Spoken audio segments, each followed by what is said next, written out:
Do electric strikes need power? The short answer is yes.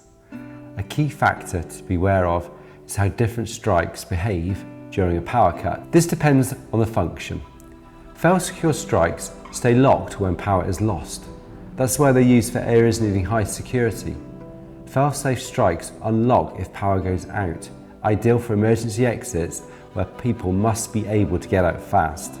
Depending on the requirements for your facility, adding a backup power supply or uninterruptible power supply is a smart move, especially for safety critical doors.